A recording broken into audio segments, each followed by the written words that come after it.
ඒකම අද දින අද අපි දන්නවා අර දේශප්‍රේමී විමල් වීරවංශ.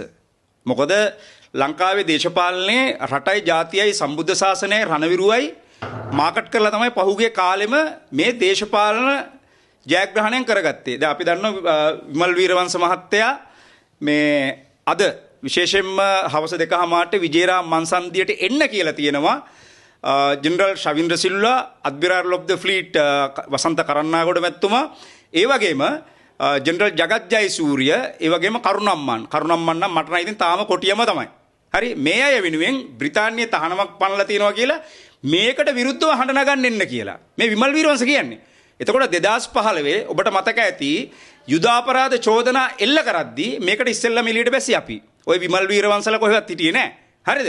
ද වීරවංශලට ආපහු ඕනේ කොහොම හරි කමන්නේ. දැන් ඉස්සර කිව්වේ කොහමද? මේ අපේ මලකඳම් මතින් තමයි කෝ රණවිරු ටික කොහෙටද අරන් යන්න ඕනේ කිව්වේ. මේ කිව්වේ මොකද්ද? මේ විදුලි පුටියට අරන් යන්නේ, දංගෙඩියට අරන් යන්නේ. දැන් වීරවංශලට ආපහු රණවිරු ටික මතක් කළා. ඒ නිසා විමල් වීරවංශ මහත්තයාගෙන් මම අහනවා බුද්ධියන්ස රණවිරු කීයක් හිරේ දැම්මද? කීයක් හිරේ දැම්මද? අඩුම ගානේ ඒක පවුලකට හාල් කිලෝ එකක් ගිහින් දුන්නද? අහිංසක දරුවෙකුට පොතක් පෑනක් ගිහිල්ලා දුන්නද? හැබැයි අද වීරවංශලා මේ දේශපාලන වශයෙන් මේ වලදාපු චරිත. ඒ නිසා සියලුම දෙනාට අපේ රණවිරුවන්ට මොකද කිසිම රණවිරු සංවිධානයක් අපෙන් නම් කිසිම සහයෝගයක් දෙන්නෙත් නැහැ. කිසිම කෙනෙක් එන්නෙත් නැහැ. ඒ ගැන කිසි ගැටලුවක් තියාගන්න එපා. ඒ වෙනුවෙන් අද ඒගොල්ලන්ගේ වැඩසටහනෙන් පස්සේ අපි මාධ්‍යෙන් උත්තර දෙන්න ලෑස්ති. ඒ නිසා වීරවංශලා කියලා කියන්නේ මේ රට ජාතිය සම්බුද්ධ ශාසනය කියලා රණවිරුව ඉස්සරහට දාලා මේ රටේ ජනතාව විසින් දේශපාලන වශයෙන් වලදාපු මිනි. ඒ නිසා අපි මේ රටේ ජනතාවට කියනවා මේ මල මිනි ටිකට ආයි පණ දෙන්න එපා. ඒ නිසා කවුරු හරි යන කෙනෙක් ඉන්නවා නම් අපි කියනවා ඔතෙන්ට යනකොට ලෙමන් පෆ් බිස්කට් පැකට් ටිකක් අරන් යන්න. මොකද වීරවංශ මහත්තයාට මේ ලෙමන් පෆ් තමයි ඕන වෙන්නේ. හරි, දැන් ඔතන මැදිහත් වෙච්ච පිරිස සිටියා අපි දැක්කනේ. දැන් අඩ්මිරාල් සරත් වීරසේකර මැතිතුමායම යුදාපරාධ චෝදනා නගද්දි මේ රටේ රණවිරුවන්ට දැවැන්ත කාර්යභාරයක් කරා. ජිනීවා වලට ගිහිල්ලා දැවැන්ත විශාල වැඩ කොටසක් කරා. අපි හිතන වීරවංශලා කොයිද හිටියේ? මේ රටේ අතුරුදහන් වීමේ කාර්යාලය දාන්න යනකොට මේ පනත ගේන්න ආපු පනත එදා අපි එළියට බහලා තමයි මේ පනත පාර්ලිමේන්තුවේ සම්මත කරන්න දුන්නේ නැත්තේ. ඒ නිසා වීරවංශ මහත්තයාට අපි කියනවා ඔයගොල්ලෝ දැන් දේශපාලන මලමිනී විතරයි. ඒ නිසා ඔයගොල්ලන්ට පණ දෙන්න මේ රටේ රණවිරුව සූදානම් නැහැ කියන පණිවිඩය අපි ලබා දෙනවා. බොහොම ස්තුතියි. ඒ කියන්නේ දැන් මේ උතුමා සඳහන් කරන්නේ මේ වෙන විට ඊට පස්සේ අපතුරු දෙදෙනෙක් සහ මන් සම්බන්ධයෙන් අපි කතා කරන්නේ නැහැ. ඒ තිදෙනාට එතකොට මේ එල්ල කරලා තියෙන චෝදනාව සම්බන්ධයෙන් රජයේ යම්කිසි පියවරක් ගන්න ඕනේ නැහැ. ඒ කියන්නේ විමල් වීරවංශලා දැන් නැවතත් කිඹුල් කඳුල් එහෙලන්නේ උන්ට ඒකෙන් ප්‍රතික්ෂේපයේ දේශපාලන නවසත් ගොඩනගා ගන්න. නෑ ඒකේ එතන රජයේ මැදිහත් වීම පෙන්වුවනේ. රජයේ යම්කිසි ප්‍රකාශයක් ඒ සම්බන්ධව කරලා තියෙනවා. එතකොට අපි කියන කාරණාව තමයි කවුරු හරි කෙනෙක් යුදාපරාධ කරලා තියෙනවා නම් දේශීය යාන්ත්‍රණයකින් දඬුවම් කරන්න ඕනි.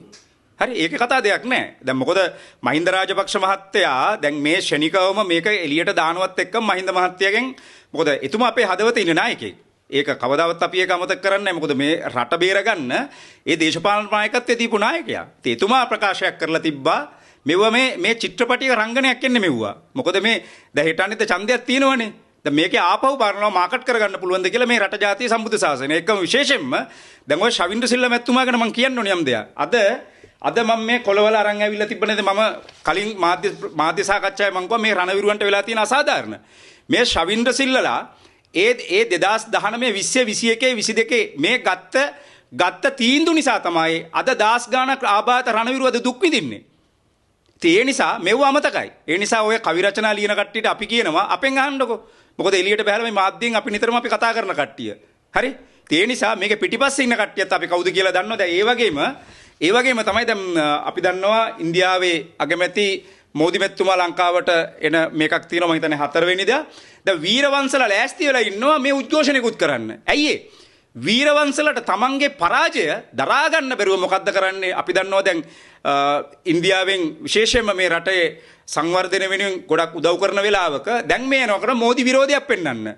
වීරවංශලා හැමදාම කරේ ඒක. ඒ නිසා රටේ ජනතාවගෙන් ඉල්ලනවා තව දුරටත් මේ වීරවංශලට ඇඳෙන්න එපා. කවුද මේ වීරවංශලා? ඒ වගේම මේ රටේ බුද්ධියන්සෙන් අපි ඉල්ලීමක් කරනවා විශේෂයෙන්ම මෙන්න මේ පුද්ගලයෝ ගැන හොයලා බලන්න.